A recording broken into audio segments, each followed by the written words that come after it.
Hello and welcome to ASB TDC TV, a product of a partnership between the University of Arkansas Small Business and Technology Development Center and the Northwest Arkansas Council Small Business Emergency Assistance Program. In this series, we're talking with small businesses, experts, and ASB TDC consultants about the relevant and right now topics and solutions for small business. I'm Amy Robinson.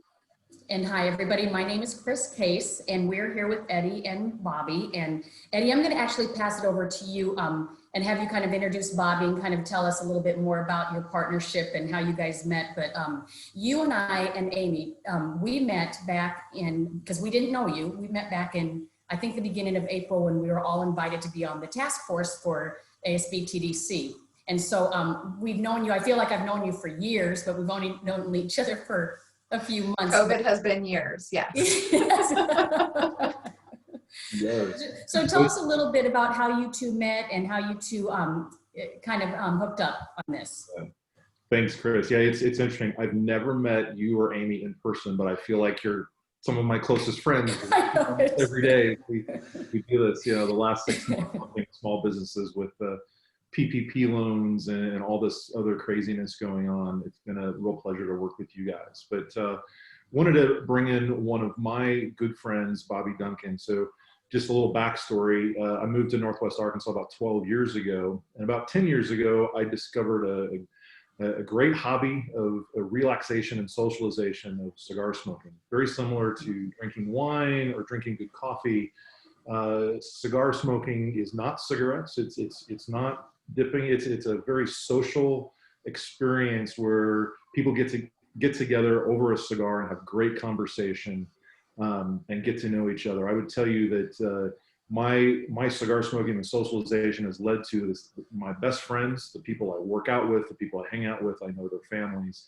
But several years ago, through the course of cigar smoking, I was introduced to Bobby Duncan, and he had the great vision of actually acquiring and then building ground up a small business to meet this need that's actually becoming more and more mainstreamed. It's more acceptable. We'd like to see it continue to grow.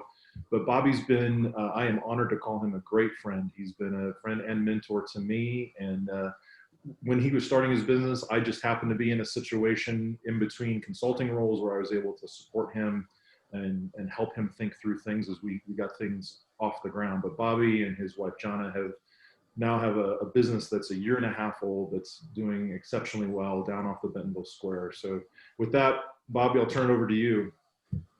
Thank you, Eddie. And thank you, Eddie, for all that you have done and meant to me and Jana. Eddie's modest in that he's contributed a great deal just from a analytical and financial analysis perspective as we've been on this journey.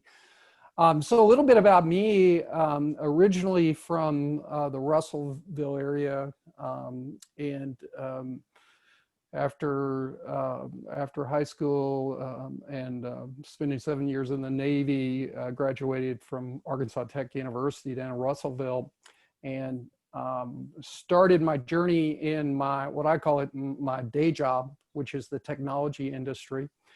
So spent 35 years, as a sales exec and consulting director in technology, and a great deal of that period of time around Northwest Arkansas in support of Walmart. My wife, John, and I have been married for over 35 years, and we moved to Bentonville in 2001. So we've had the great privilege of really watching our community grow and blossom. It's been such a blessing, such a joy to just be part of Bentonville during this time of tremendous growth, with Crystal Bridges and the trail system and the momentary. As Eddie pointed out, along that way, I stumbled upon this little cigar store on North Walton that was owned by a gentleman by the name of Frank Romeo. And Frank was looking to exit that business, and he and his wife Pam have since relocated to Oregon. But it just struck me as a place that was very special and unique in Northwest Arkansas, at least for me. I don't drink alcohol. It's not that I have a problem with it. It's just a choice I've made. So I'm not really a bar guy. So as Eddie said, there was this sort of core group of amazing people that were associated with this little cigar shop that was in a leased building and stuff. And so I sort of drug my wife into considering it, because we had talked about a retail store for another product line. And in the end, my daughter and I, or our daughter and my wife had said that they weren't able to do it because my daughter had small children, and in fact, newborns. So in the end, she agreed that we would do this, and we'd just see how it went. And so that was 3.5 years, going on 3.5 years ago. And after operating the business for a year, we felt confident enough in our ability to scale the business that we decided to buy a property in the greater downtown area at the corner of 6th and Southeast A, and build a brand new ground up facility. That's amazing. Bobby, I'm going to pause you right there because you just said so much about entrepreneurship. Well, you just said so much about entrepreneurship. And the reason I love stories from entrepreneurs is because it is this huge journey. Sometimes it's a lifelong journey, but you talked about being in technology, and there's always this kind of evolution that's a combination of intention and just happenstance, or kismet, if you will. And obviously you were on the lookout for something, and you had this background, and you came across this, and that it really resonated with you. I think the other thing that's very interesting about your story, and I'd love to learn a little bit more, is this niche up and coming and growing market of the cigar lounge, because we'd kind of touched on the fact that I never thought about craft beer until it emerged, and then there was craft whiskey, and I was like, oh, okay. So now we're kind of moving into alongside whiskey, and if you know Eddie, that's exactly what goes hand in hand, is whiskey and cigars. But that kind of moving in, and so you're at the new end of a market. It's a new market, but there's this great community that comes along with that. So how is building that community? And I'm going to piggyback that into how that community had to change and grow through COVID, and kind of where it's going now. So that's a 3-part question, but I know you can handle it. Love the question. So first of all, you use the exact correct term, community. I like to say, when we acquired the assets to the previous business, that core asset were those 10 or 12 guys, right? Who had a very strong connection. And in our industry, the cigar industry, I think it says a lot that the sort of prevailing view is, it's not about the cigar, it's about community, right? It's about what really brings these people together. And if you were to come to our shop on any given day or evening and just look across, we cut across all economic, all demographic. So it's really about, yes, the cigars are what's in common, but really what's more in common is that view that relationships have great depth and value. And, you know, just to sort of put a button on the origin story, what we believed, my wife and I believed, was that Bentonville had this burgeoning arts, entertainment, outdoors scene that was just, you know, blowing up. But, you know, along with the bars, along with the restaurants, along with those, you know, the entertainment venues, we felt like this was really additive, right? And there was a lot of synergy with what's going on. So that's one of the reasons we wanted to be in the greater downtown area, right? That's one of the reasons we wanted a purpose-built facility. Because we wanted to create synergy with the other businesses, which is one of the reasons that we love partnering with other businesses in Northwest Arkansas. We were talking before we started about the partnership we have with Natural State Beers over in Rogers. They reached out to us. They've asked us to come sit in on a reoccurring event called Sinatra and Cigars, where they play Sinatra music on their beautiful patio, which is over in the village on the creeks. And we provide cigars to their customers. And then while we're there, we get to give a little education to their customers, to their guests about cigars and about, you know, our business, our industry. So it's great exposure for us. It's a win-win. We invest that time to be with them, and not just the product, but to share with their guests and stuff.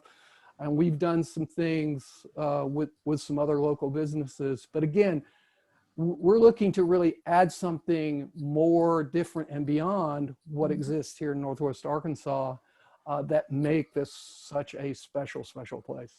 Well, and Bobby, you've mentioned your wife a couple times. And so, you know, we seem to think that this is more of a guy thing, but a couple of years ago, my husband loves cigars. And so sitting out back with him, he of course smokes the bigger, more potent, and he's much more knowledgeable.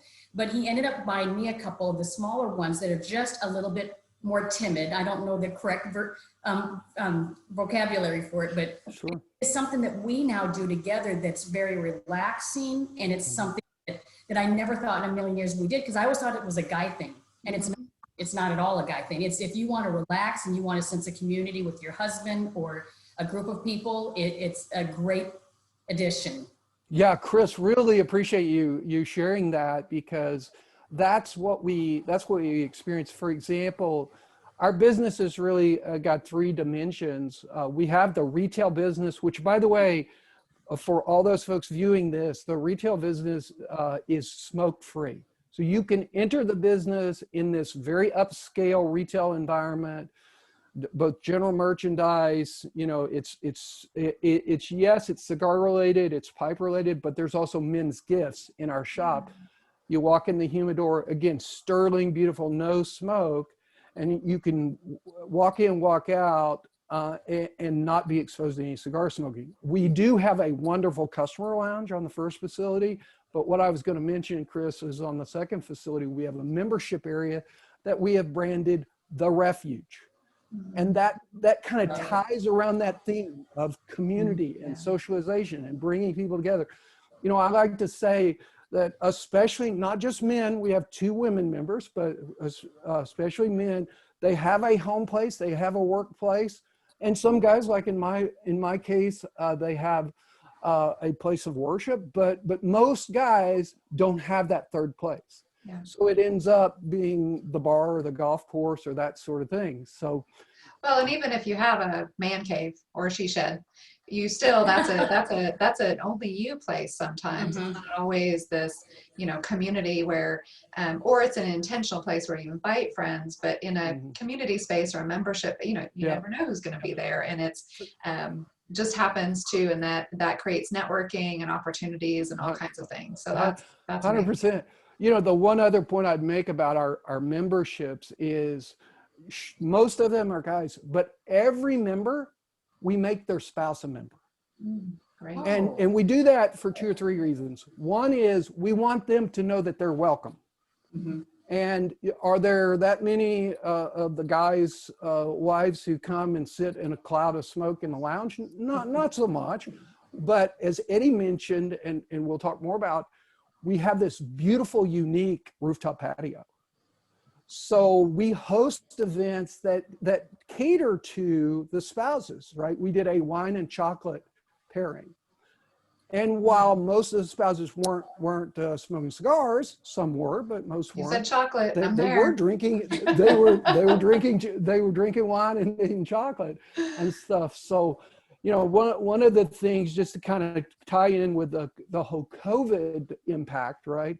So so what we saw with COVID is 2 or 3 big changes. Change number 1 was, of course, more people were sheltering in place, which, you know, you would think is kind of, and what we've witnessed is catastrophic for certain, you know, industries like our friends in the restaurant business. Yes. But in our case, what it really meant was guys were at home more, and so they were much more selective in how they went out.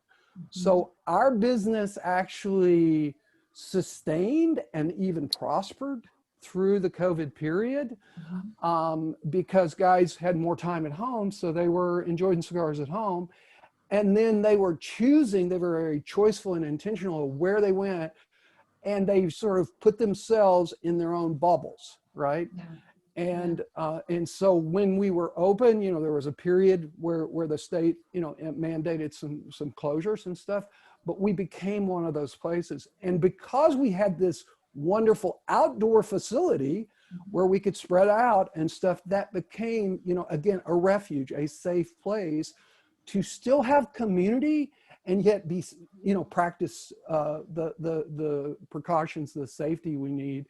And as we were talking before we went on, the last point about that is that really informed the decision we made to expand our rooftop patio. Right. So we're right now in the middle of a construction project, like a lot of our friends in the restaurant business, right? Take this 500 square foot space and turn it into a 1,500 square foot space that looks out over the greater downtown, that, you know, if we could see through the trees, looks down upon the momentary. So we've got a fabulous location. We're coming into the fall season. And so we're really excited about having this expanded rooftop patio space to offer our friends. That's amazing. I love it. So Eddie, I'm going to ask you, as a financial advisor, business person, and a person that is utilizing the space, what I'd really like to, you know, when we talked about this combination of intentionality kind of married with kismet and opportunity, and I don't necessarily am saying that COVID is kismet and opportunity. However, we as consultants for businesses are looking at ingenuity and opportunity that people are seeing, new ways to do business, or new opportunities, or things that maybe it sounded a little bit like you kind of kickstarted this outdoor idea a little bit faster maybe than you would have before.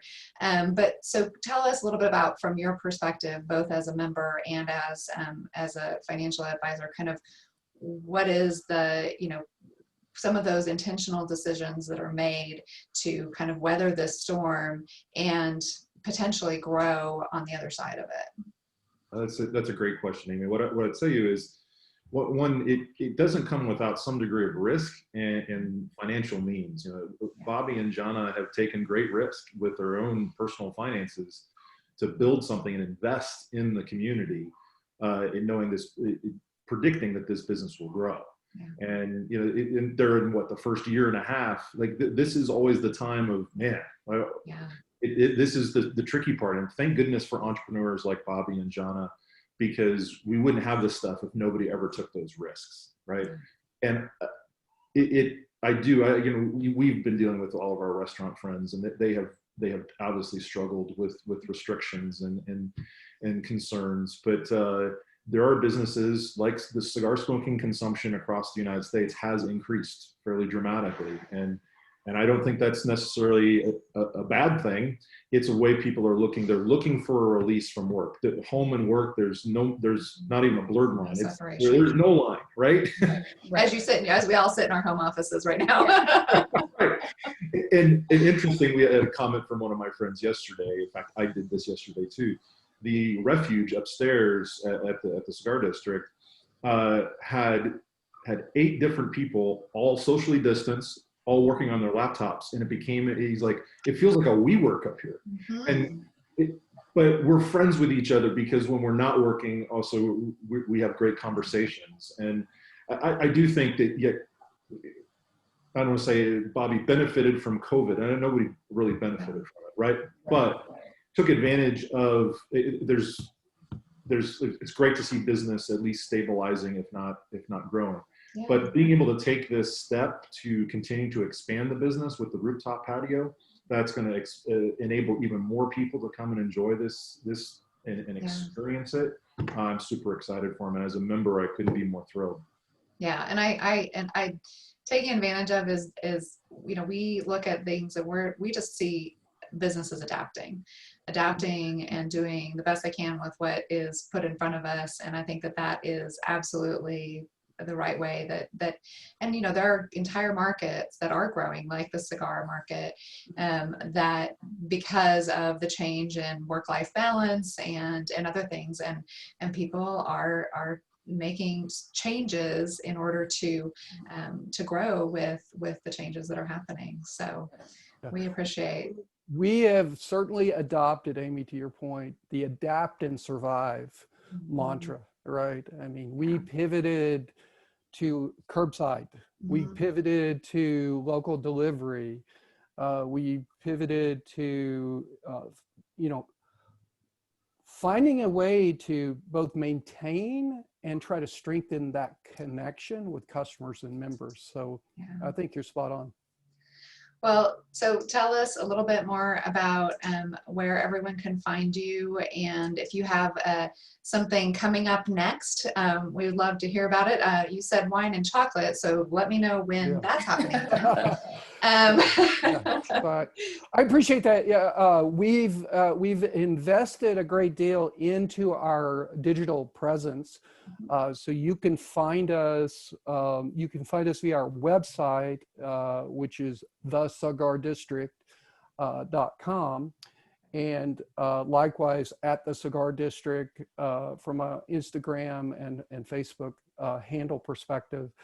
Please invite folks to follow us. We're always doing things that engage the customers and that are consistent with our values to being a contributing part of the community. We just contributed some products, men's gifts products, to the Boys and Girls Club for one of their upcoming events. So we mean to be not only being blessed and benefiting from the community, but also contributing. If someone needs to reach me in particular, it's bobby@thecigardistrict.com from an email perspective. And I want to just make the point that my wife, Jonna, who we've mentioned several times, is the general manager of the business. So even as I continue to have a day job in the tech area, and I'm her partner, and I contribute the most after 5 p.m. But otherwise she runs the show. So if you're if someone who sees this comes by and wants to say hi, if I'm not there, please make a point to tell Jonna. That's fantastic. Another entrepreneurship point is everybody does all the things, and sometimes we have another job too. Yeah, absolutely. By the way, Amy, just one quick point I forgot to make that I want to relate. When we were thinking about names for our business, what informed that decision after lots of input from lots of friends and customers and members, we recognize that as Bentonville's master plan was presented, we had the arts district, we had the market district, and we sit right between those two districts. So we claimed the cigar district. That I is love it. awesome. That is great. Well, thank you both for being here today. And if you are viewing or listening today, thank you for joining us. And if you have a suggested topic, a question you need answered, someone like the Cigar District that you'd like to hear from, or a story that you'd like to share, please contact us at bizhelp@uark.edu. That's BUSHELP@uark.edu, and put TV in the subject line. If you're interested in benefiting from our free one-on-one consulting services, me, Eddie, Chris, a host of other fantastic consultants, please sign up at sbtdc.uark.edu. Thank you all again for being here, and we'll see you again soon. Thanks, guys. Bye, guys.